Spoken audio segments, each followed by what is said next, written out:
Mga master, okay lang bang? Huwag niyong skip ang mga ad sa aking mga video kung okay lang mga master. Salamat sa solid na suporta po. Yon, what's up mga masters? Nandito na naman tayo sa panibagong araw, panibagong kabanata na naman ang pagsasama-samahan natin ngayon guys.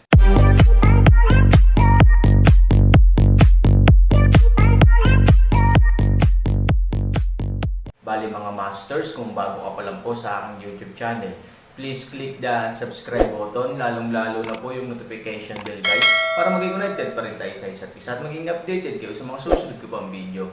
Bali mga masters, bago natin umpisahan ng kwento ay mag-shoutout po muna tayo para sa mga solid nating tagapakinig. Shoutout kay Goshen PH, shoutout kay Reven Beat. Yun na nga mga masters, no? Bali hindi na ito patagalin. In 3, 2, 1, let's go! Kung ang karaniwang tao ay gustong itanong sa akin ang tanong na ito ng detalyado, ipapaliwanag ko lamang ito ng literal, gayunpaman, ikaw ay Mr. Han, kaya natural na naiiba ka. Kailangan kong sabihin ang totoo sa harap mo.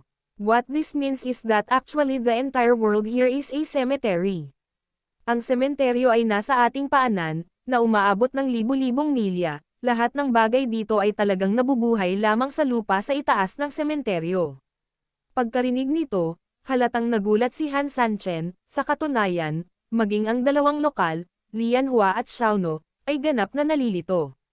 Bagamat hindi pa nagtagal si Han Sanchen dito at ang lugar at saklaw na nakita niya ay medyo limitado, maaari niyang isipin na ang lugar na ito ay napakalaki. Ngunit ang hindi niya akalain ay ang napakalaking lugar, ay isang sinaunang libingan lamang. Ito ay talagang hindi ka panipaniwala. Hindi ka taga rito, natural, mahirap sisihin ang baka kung bakit ka sinundan palabas dito, nakangiting paliwanag ng matandang Dragon King. Sinulyapan ni Han Sanchen si Wei Niu, na hindi ito itinanggi.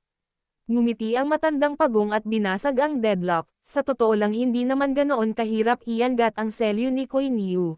Siyempre, para sa ibang tao, maaaring mas mahirap kaysa sa pag-akyat sa langit, pero naniniwala ako na magiging maayos ang panganay kong kapatid.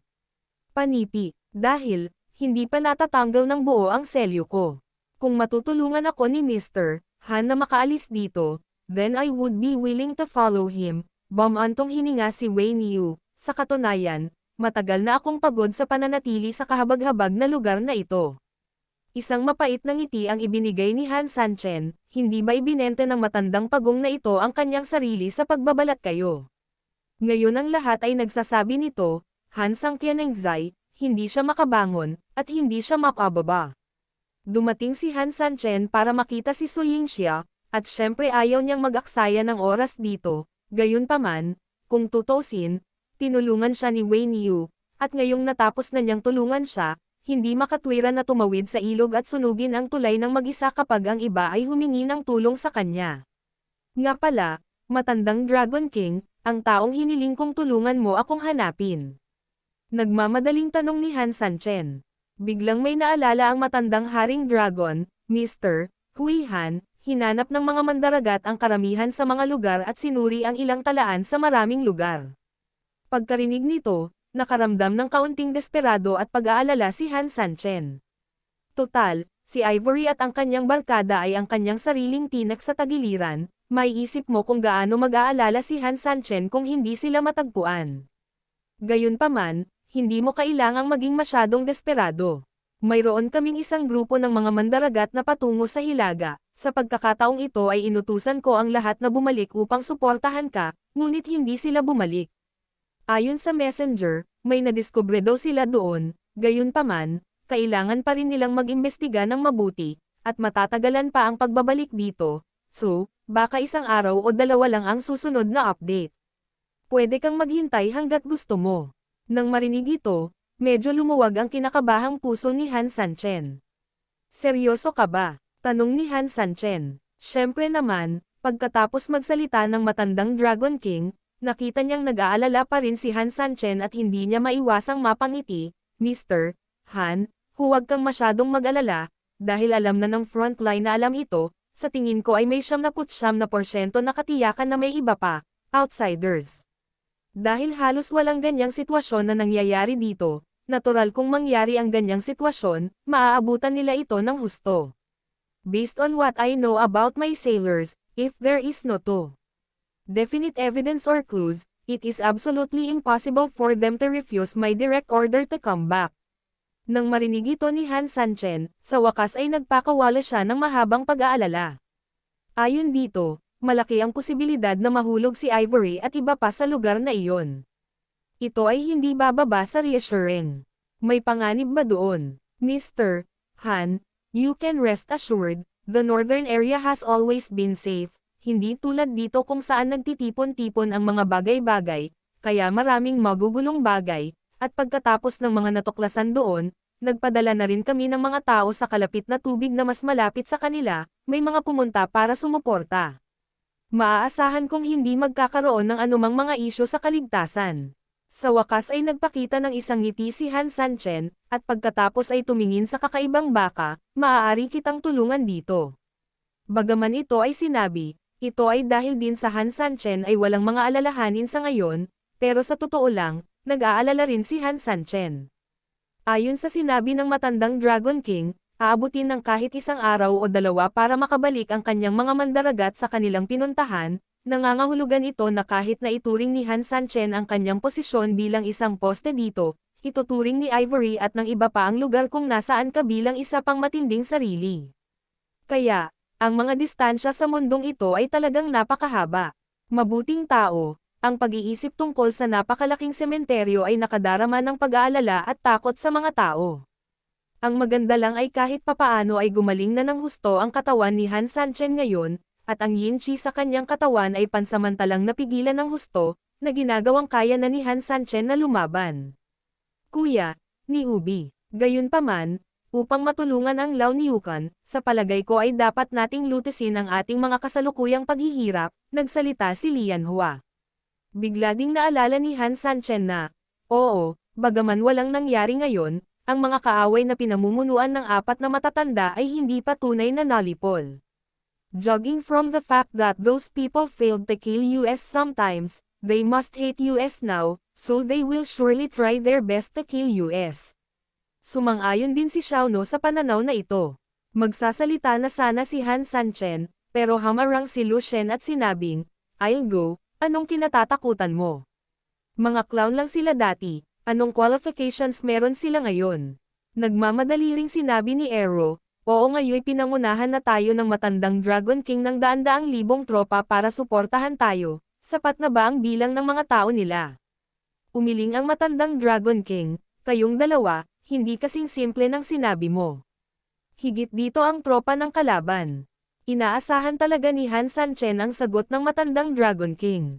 Bagamat hindi taga rito si Han Sanchen, maingat na tao si Han Sanchen, kaya may alam na siyang impormasyon sa kanilang pag-uusap.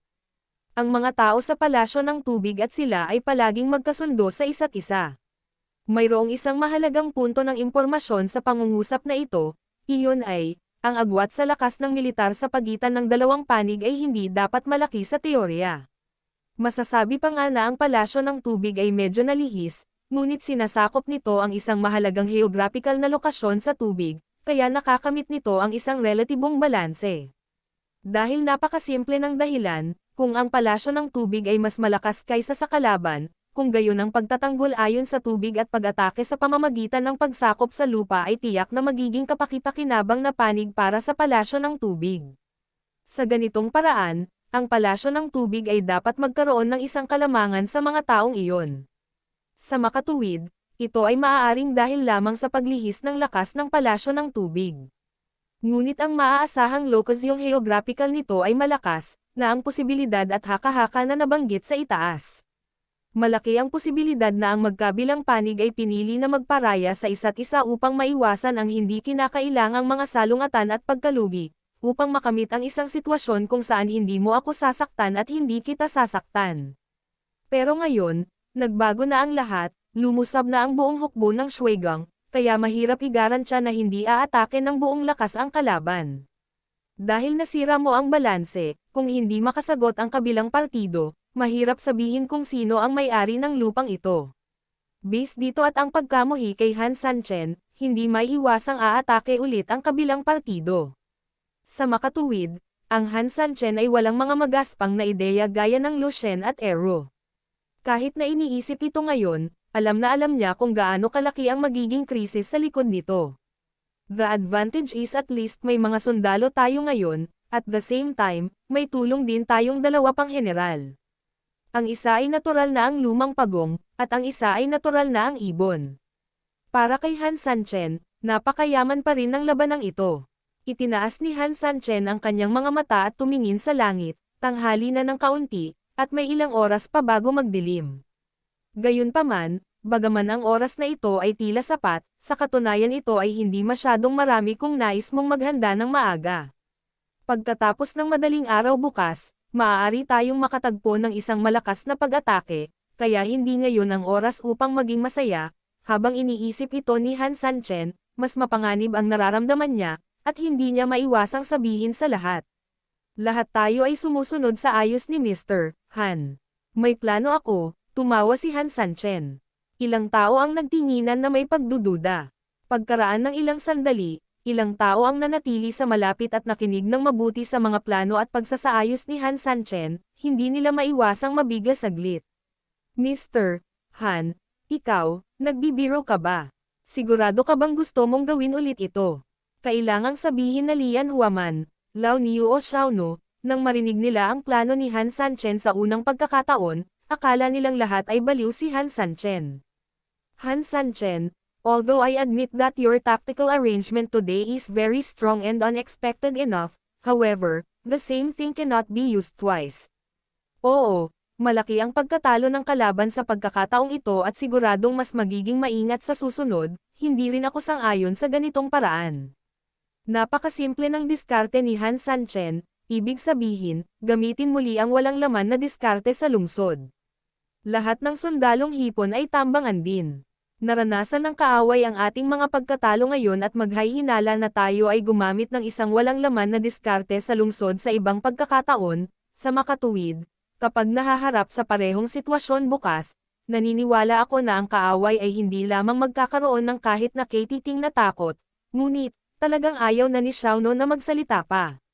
Ngumiti ng mahina si Han Sanchen at sinabing, ano ang mangyayari sa halip? Sa kabaligtaran, lalo tayong magagalit, kahit na may tulong tayo ng mga mandaragat at hindi gaanong natatakot sa pangkalahatang pag-atake ng kalaban, ang kalaban pa rin ang mas malakas na panig kung tutuusin. I don't think that irritating the opponent in a life and death battle will do us any good. Xiao alipin paraan. Tumanggaw din yung iba, sa katunayan, wala kang anumang kalamangan sa unang lugar, kung gusto mong magalit sa iba, mas mabangis na pag-atake ng iba ang makakaharap mo. Sa kasong ito, ang tanging naghihirap ay ang iyong sarili. Sa kabilang banda, sa aming panig, talagang imposibleng gamitin ang paraang ito upang makamit ang anumang mga kapaki-pakinabang na epekto. Sa makatuwid, sa pangkalahatan, ang lahat ay hindi sumasang-ayon sa Han Sanchen na patuloy na gamitin ang pamamaraang ito para sa labanan sa depensa bukas. Gayunpaman, para kay Han Sanchen, iba ang kanyang pananaw. Kapag ang mga tao ay galit, sila ay talagang magpapalakas ng kanilang sarili at magkakaroon ng maraming lakas ng loob. Gayunpaman, ang madalas kong sabihin ay ang lahat ay may dalawang panig, at kung may mabuti, hindi maiiwasang mayroong masama. Medyo nagsasalita, kapag ang galit ay umabot sa isang tiyak na antas, maaari rin itong mawalan ng kontrol sa kanyang emosyon at katwiran. Pagkatapos, sa ilalim ng gayong mga kalagayan, maraming mga paghatol ang magkakaroon ng malalaking paglihis. Ang nais ng Han Sanchen ay ang grupong ito ng mga tao ay nagkamali sa paghuhusga sa ilalim ng gayong mga pangyayari. Bagamat marami tayong reinforcements mula sa mga mandaragat, una sa lahat, hindi natin kayang patayin ang lahat ng mga mandaragat ng sabay-sabay, lalabanan natin ang kalaban hanggang kamatayan. Ang mga taong ito ay hindi sa kanya, kaya kitang-kita na dapat isaalang-alang ni Han Sanchen ang damdamin ng matandang Dragon King. Mabuting tao, nandito ako para tulungan ka, tinatrato mo ang aking mga tao bilang mga tao at niloloko mo ako na parang baliw, sino gumawa nito? Pangalawa, kahit na walang pakialam ang matandang Dragon King, itong magkakapatid na marino ay walang pakialam, at handang lumaban hanggang kamatayan, gayunpaman, ang lakas ng mga mandaragat ay kulang pa rin kumpara sa kalaban. Kung lalaban ka ng husto, malamang ikaw ang maghihirap. Bagamat mayroon na ngayong dalawang bagong katulong, sila Woogie at Kay, sino ang nakakaalam kung ang kaaway ay may mas malakas na suporta? Dapat isama ni Han Sanchen ang mga taong ito. So, kapag nag-offset ang dalawa, siya pa rin ang naghihirap. Ang pinakamahusay na paraan, syempre, ay ang paggamit ng mga taktika at estratehiya.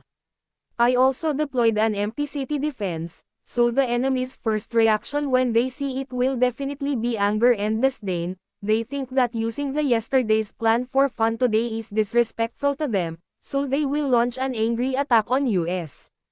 Panipi, pero naniniwala din ako na by then their precautions will be lowered. Fake talaga ang empty city plan ngayon, but the difference is that our empty city plan tomorrow will be real. Once these guys lose their guard under extreme anger, then our brothers who suddenly come out will bring trouble to them, a huge impact. Pagkarinig sa mga salita ni Han Sanchen, hindi napigilan ni Wei Niu na sumimangot. I'll go, it's really interesting to say that. Tumawa din ang matandang pagong, ha, tignan mo, panganay ko nga siyang kapatid, ibig sabihin mas bulgar pa siya sa akin. I also think that we can play like this. Yun na nga mga masters, no? Bali panibagong kabanata na naman yung natapos natin ngayong gabi. Muli, maraming salamat po talaga sa walang sawang suporta po sa aking YouTube channel na talagang inaabangan nyo po ang bawat upload ko po. Bali mga masters, magkita-kita ulit po tayo bukas ng gabi at ngayon po ay magpapaalam po muna tayo. Bali mga masters, bye-bye!